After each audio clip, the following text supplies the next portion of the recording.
Trojan Sports Now. Hello and welcome to Trojan Sports Now. I'm Amy Austin. Stick around as we bring you the latest news and scores from Troy Athletics. The Troy football team traveled to Birmingham to take on UAB to kick off the 2014 season and came away with a disappointing 48-10 loss. Both sides of the ball for the Trojans suffered as Clay Yeager traveled to Birmingham to give us a look at the game. The Trojans scored on their opening drive against the UAB Blazers in just 5 plays. However, that was all the offense could come up with, along with a field goal and losing to the Blazers 48-10.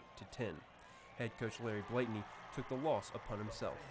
You know, I got to take the blame, and you know the number will go on my record. You know, that's plain and simple. And I told the guys in there, you know, we need to put it behind you quick because we got a lot of work to do, obviously, and I got to do some things to get our team right. Although Blakeney said he was liable for the loss, the team shared the blame on both sides of the ball. We just didn't keep up the intensity. You know, that's part of my fault. Should have kept on getting the offensive line down. You know, getting set up faster. That's on me. You know, we just want to give our offense as many chances as we could, but we still can't blame it on them because they don't score. You know, if UAB don't score, they don't win. They put up 49 points. So, senior wide receiver Chandler Worthy believes that one goal the team needs to work on is being positive on the sideline when adversity occurs. You could tell we kind of lost our composure a little bit, and we were trying our best to get it back, but with so many young guys, it's kind of hard to just get them up and going and get them to understand that the way you react to things on the sideline, that people feed off that energy. So that's, I think, a big thing we need to work on this week. Although the Trojans suffered a loss, Blakeney is already looking ahead for the next game. We've lost to them before. This is the hardest one, though, and the most difficult probably will be to get over. We got to get over it quick. We got other fish to fry. Clay Yeager, Trojan Sports Now. Saturday's loss snapped a 3-game win streak for the Trojans against the Blazers. After breaking records on the soccer field, the soccer team also started their home stretch with their first victory of the season. Jacob Harrison gives us a look at the victory. The Troy soccer team played their first home game of the 2014 season Tuesday as they hosted Alabama State, dominating the Hornets 6-0. Just kind of find our rhythm in the game there. We talked early before the game about just playing quickly and just keeping the ball moving. And, you know, I think, once we started passing the ball and playing a little bit more as a team, you know, we created a lot of chances. And it seemed like one of those games that once you got one, it was going to open up a little bit. And, we obviously had a lot of looks. And actually had some really nice goals, so it was definitely some good things to see there. Troy began their dominance in the 25th minute with a 22-yard score from junior forward Chelsea Williams. Just 2 minutes later, Alyssa Jones would begin her historic night with the first of her 2 goals on the night. Jones would break a Trojan record with 11 shots on goal. He kind of wanted to try something new and play me up top, and I'm really enjoying it. Like, I feel like we're really gelling up there and we're moving the ball well, and without my teammates, I wouldn't have been able to shoot 11 times, so they're really playing well, and they're moving really well. So in total, the Trojans took a whopping 38 shots. Alabama State only had 6, with just 1 coming in the second half. We're a pretty athletic team, and they just need to play smart and play the way we want to play soccer. Not trying to do things as individuals, but go ahead and keep the ball moving around and create some space on the field. And that's, I think, once they started doing that, they realized that moving the ball as a team is going to create a lot more chances for us. Yeah, after this weekend, we were kind of on a dry spell. We got scored on 6 times and we had chances, but once we got one, we felt really comfortable and we had more confidence, and we knew once we went going forward after 1 goal, it would all just sort of start to fall into place. Tuesday marked the first win in Coach Jason Hamilton's head collegiate coaching career. Jacob Harrison, Troy, Trojan Sports Now. The Troy soccer team continued their winning streak as they beat Kennesaw State 1-0 last Friday. The win improves the Trojans to a .500 record as they now are 2-2. Jacob Harrison has all the details. In a physical matchup with Kennesaw State, Troy improved their record to 2-2 Friday, winning 1-0 in last weekend's Trojan Classic. A good start, which we did last weekend, so that was kind of the message to the team the rest of that half, and at halftime is, it's going to be a battle. When you have a lead, especially a 1-goal lead in a game that's tight, it's going to get physical. We just had to be ready for that, and we're happy with how we finished that game. We battled for 45 minutes. We'd like to have been a little bit better in that second half, but you got to give the girls credit. They battled and we won the game. So. Alyssa Jones, who set a school record for shots on goal just days prior to the game, scored in the 6th minute to give the Trojans the early lead. It was Jones' 3rd of the season and the 11th of her career.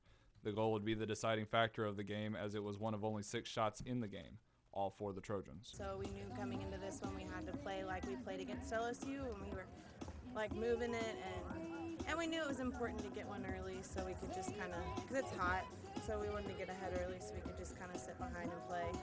Jones' stellar play wasn't the only on-field action worth watching. Physicality played a prominent role throughout the game. Yeah, it's you expect that when at this level, it's a physical game.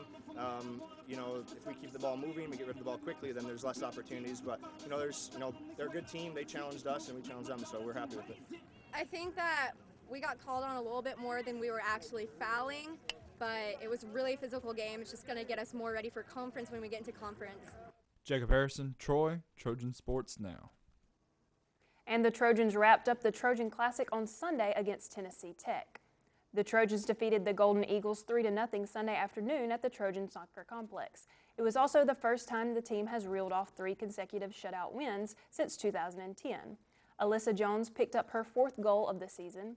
Jasmine Farnbauer scored her 1st goal of the season, and Natalie Melillo rounded out the scoring for the Trojans. Hamilton talks about wrapping up a long week of soccer. Sunday games are always tough. Second game of the weekend, midday games where it's usually very warm, which it was. It was our 5th game in 10 days, so that was a long stretch there for us. So we're happy to come out and get an early lead there, and I think that kind of settled us down a little bit. And so once we got the 2nd goal, it allowed us to use some subs. So we played 23 players, which was what we needed. The win marked the 3rd straight win of the season for the Trojans. And while the soccer team is celebrating their victories, 2 players are also celebrating individual rewards. Troy Junior midfielder Alyssa Jones and freshman goalkeeper Mickey Lewis were named Sunbelt Offensive and Defensive Player of the Week. Jones set a Troy single-game record against Alabama State with 11 shots, and in Troy's win against Kennesaw State, Jones scored the lone goal. Lewis led the Trojans to a trio shutout victories. Against Alabama State, Lewis blocked 4 shots. And Lewis recorded her first career shutout against Kennesaw State. And Coach Jason Hamilton shares his excitement for his players. It's accolades with the Offensive Player of the Week being Alyssa Jones. Phenomenal week, 4 goals, 2 of which were game winners. Added 2 assists on that. Set the single game record for shots with 11. So big week for her. I think she's kind of found her place in that position. We've moved her to a more attacking role than what she previously played. So we're happy with her performance there, and hopefully she builds off that. And then the Defensive Player of the Week, Mickey Lewis, in goal. So 3 shutouts this week. Can't ask for anything better than that. So she's kind of found her place there as a freshman, stepped in and gained some experience. The volleyball team started their season participating in the Big Orange Bash hosted by Clemson.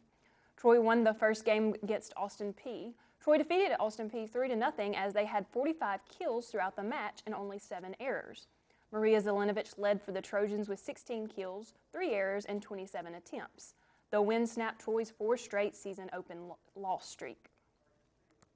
Troy continued opening the season with wins as they defeated UNC Asheville 3-0.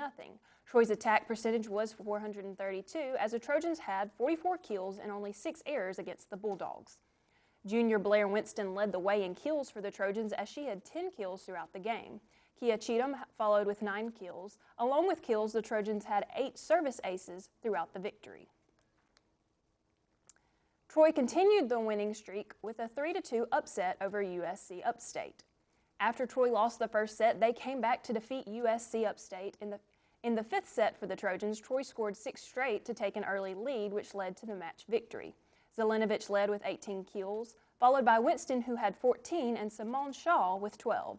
Ali Dowdle posted a team-high 18 digs.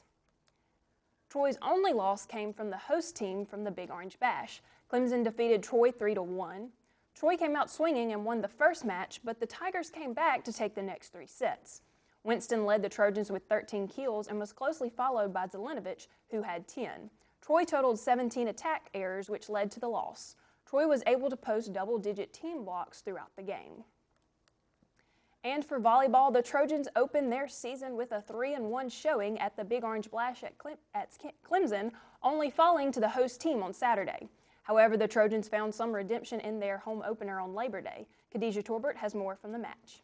The Troy volleyball team swept Southern Miss 3-0 in the Trojans' Labor Day home opener. This is the second straight season for a Labor Day win for the Trojans. Although the Trojans are now 4-1 for the season, head coach Sonny Kirkpatrick says for this game, they could have done a little better. I don't think we came out and played as well as we played last weekend. It's a great win. We had a great crowd. Our execution was very, very lacking, and I know we won 3-0, but we were not as good as we've been, and that's the disappointing thing. So we've got 2 days to fix our problems to get ready for Thursday night. A key player for the Trojan win was Sunbelt Weekly winner Kaya Cheatham, who gave all credit to her teammates and the relationship that they have. It feels really good. All thanks to our passers and our setters. We were all really pumped, had a lot of energy, and our passes were pretty good. And our sets, me and my setter were really connecting today. In practice, we're just like a family, and we all come together after everything. And if we have a slow practice, we all come together and make sure it doesn't happen again, and we go fast next time. And we're really good. We work together. Head coach Sonny Kirkpatrick says that he is grateful for the turnout for the game and the support during a holiday weekend. Phenomenal. It was fairly close to last year at the conference tournament. Couldn't be more thankful for the folks spending their holiday to come out. The attorneys, the band, all the fans in the crowd. And just thank them so much. Thank Trojan Nation for coming out and supporting us. Khadijah Torbert, Trojan Sports Now. The win marked the second Labor Day victory for the Trojans. And the cross-country team competed in their first meet this past Friday in the South Alabama opener. The Trojans ran against the Auburn Tigers and South Alabama Jaguars. Troy placed third in the women's competition with 69 points in the 4K race, while the men's competition placed third as well with 83 points in the 6K. Head coach Elliott Blount says his team has some areas they need to improve on. We saw some good things, saw some not so good things. We got to get better competitively as a whole. I think there are, some good performances, like I said, from some of the younger runners. On the women's side, we saw some of the sophomore. We're a very young team. We sat out Julia Ostendorf, who's our, number one returner on paper, but we saw some of the sophomores step up and really do well as far as competing against some of the inter-conference competition. This was the first meet for the cross-country team under new head coach Elliott Blount. And still to come on Trojan Sports Now, we'll have a preview of the Trojan football team's first home game against Duke. But first, Aaron Taylor had the chance to sit down with the track and field director Mark Davis. Stick around for more Trojan Sports Now. Today, we gather to recognize the selfless decision of one of the most influential women of our time. The woman who, after having one too many drinks, chose not to drive home buzzed. Here today to honor Rachel is the family whose lives she spared.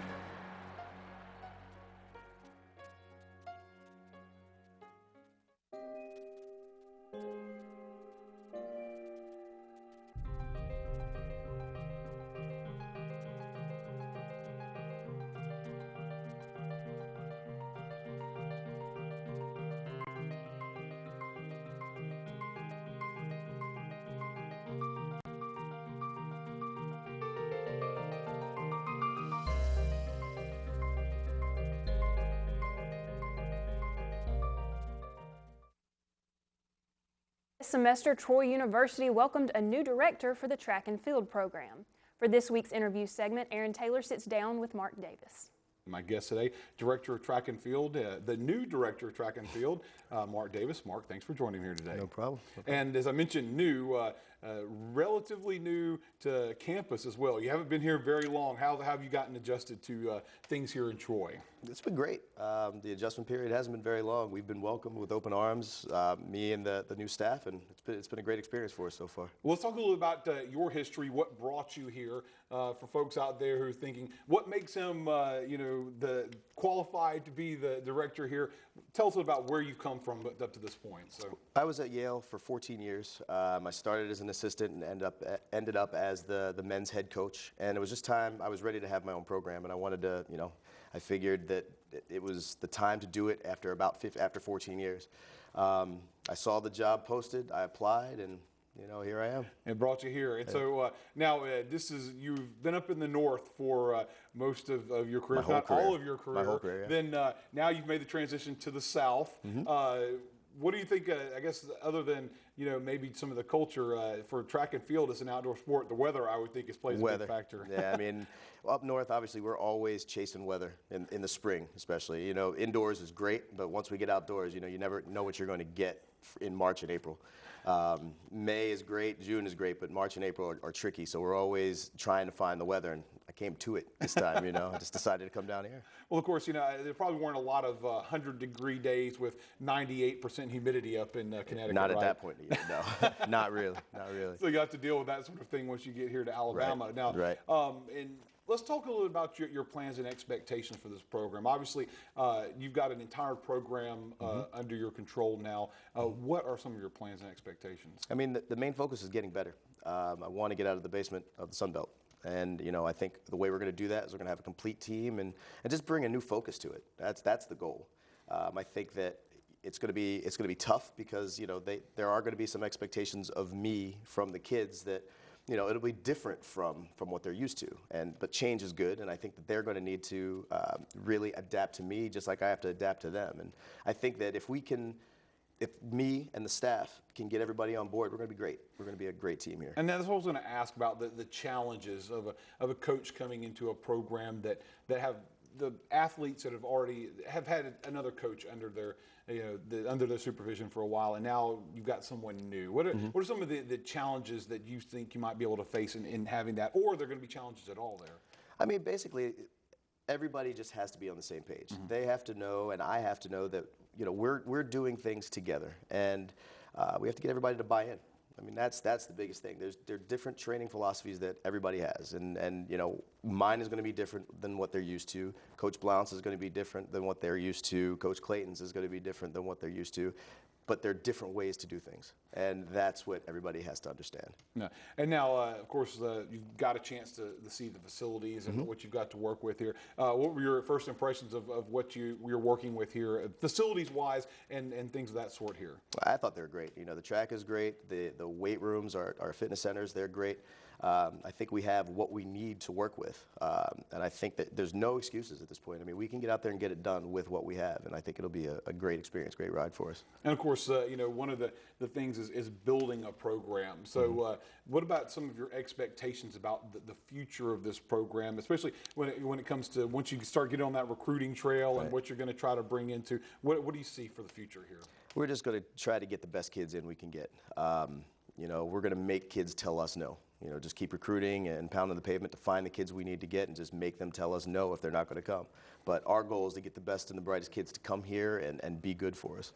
And I'm excited about that. Excited about that and being a part of this program. And of course, you've got a little bit of time before you've got to get the outdoor kids in action. So so a little bit indoor. And indoor, you've got indoor coming up too at the beginning of the year. So a little bit of acclimation time. So I guess you've got a little bit of time. Does it make you feel a little bit better that you've got a little bit more time before you've got to actually get out there? A little bit. I'm just getting anxious. I want to get at it. I really want to start practicing. I really want to get the kids out there, and we will. I think we're going to start September 2nd and just keep going all the way through the year and practice and getting ready for it. And the expectation is once again we talked about the weather. You can actually get out there and do some work outdoors. Yep. We don't have an indoor facility here at Troy because the weather kind of cooperates with us here. And that's what we're really excited about, being able to be outside all the time. It's a great experience and really looking forward to it. Well, looking forward to seeing what you do with the program here in the future. I want to thank you for joining me today. Thank you. Looking forward to seeing how the track team does under the first-year coach. And speaking of looking forward, right after this break, we will take a look forward at what's happening this week in Trojan sports.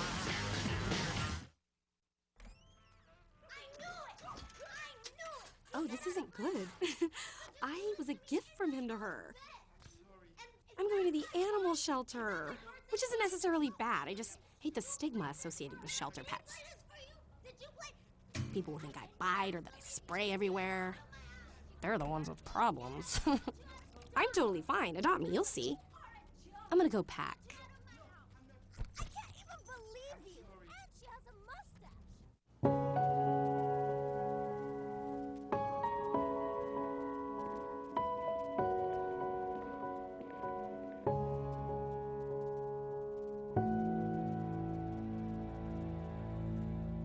Check out this chef, right? So gay. Please don't say that. It's like if I thought this pepper shaker was stupid and I said, man, this pepper shaker is so 16-year-old boy with a cheesy mustache. When you say that's so gay, do you realize what you say? Knock it off. The football team is trying to rally back after a tough loss to UAB. The Trojans host Duke and are looking to improve after their first loss. Putting the loss behind, the Troy football team hosts Duke on Saturday for the first home game of the season. Head coach Larry Blakeney knows Duke is a tough team to face. Duke, I'm telling you, man, I watched part of the championship game last year with FSU, and you know, they are very prolific, and they know exactly what they want to do, and their kids are smart and play hard. This is the second year for Troy to play Duke. Troy lost 38-31 last year on the Blue Devils' home turf. And we had a chance to get them last year up there, and had a call that called a touchdown back late in the game that would at least tied it. With an ACC team coming into Veterans Memorial Stadium, the football players are excited for this matchup. Just having a big team in our stadium, for one, to have us all ready to play, and hearing ACC gets everybody pumped. I mean, just hearing ACC and SEC gets everybody ready to go, so you'll see a lot more intensity out there this week. We all eager to get this next game, put the last game behind us, and Duke coming in his first home opener. It's going to be a large crowd, a lot of family, friends be there, and we're just looking to come home with a win. The football team is putting aside last week's game, and the focus for this week is to beat Duke. We still want to beat Duke and find a way to beat Duke, and we'll have to have a great plan, and we'll have to execute it. And but it's a home game. It's a 6 o'clock kick, and we're excited about it, looking forward to it. And Veterans Memorial Stadium will have a new amenity, as fans will now have the option to purchase beer. A new drink option will be offered at football games. Veterans Memorial Stadium will now be allowed to sell beer after the successful sales throughout the 2014 baseball season. We actually launched beer sales at athletic events this past season with baseball, launched it in February. It was after our Board of Trustees approved beer sales in our athletics venues at last December's board meeting. And as we launched it with baseball, we did not have any problems with crowd control or game management or underage drinking or any of those types of things. Certain rules will be in place for beer sales, such as armbands and ID checks, to ensure a safe and fun environment. From a game management standpoint, to make sure that we are employing all the industry standards in terms of safeguarding against those types of things, such as cutting off sales at the end of the third quarter, to make sure that our venues stay both fan and family friendly. And while Athletic Director John Hartwell feels the sales will make a large profit, the main goal is fan experience. Once it gets up to speed, that we can generate probably about $200,000 a year all in with all of our venues. But really the greater driving force is, again, going back to fan experience, giving our fans an amenity that they've come to expect in many other venues. Not only will your money go to the purchase of a nice cold beer, but also it will help fund the North End Zone project. Our plan with the additional new revenue stream is to utilize that to help fund a new North End Zone for football, which is a project that's been out there on the drawing board for a while. And you know, a lot of people say, well, gosh, do you really need more seats in the stadium? It's not so much about the seats in the stadium as much as it is about our day-to-day home for our football program. The first beer sales for football games will be Saturday's game against Duke. And the soccer team is looking to continue their winning streak as they head on the road to North Carolina to take on Gardner-Webb. Troy and the Bulldogs will meet Friday night at 6 in North Carolina. This is the second year for the Trojans to face off against the Bulldogs. Troy took the victory last year as Gardner-Webb came to Troy to compete. However, after their long home stretch, the team will only play one on the road this weekend, something head coach Jason Hamilton says should help the team play harder. Nice for us. Just this week alone's been good, having that big stretch, and they got a day off on Monday, and then building up into this game. We kind of know we can go after it, not having to save anything for Sunday. So it'll be good to have those 8 days before our next match. Once again, the Trojans and the Bulldogs play Friday night at 6 in Boiling Spring, North Carolina. And the Troy volleyball team hosts the Trojan Invitational this weekend. Khadijah Torbert gives us a look ahead at the next match.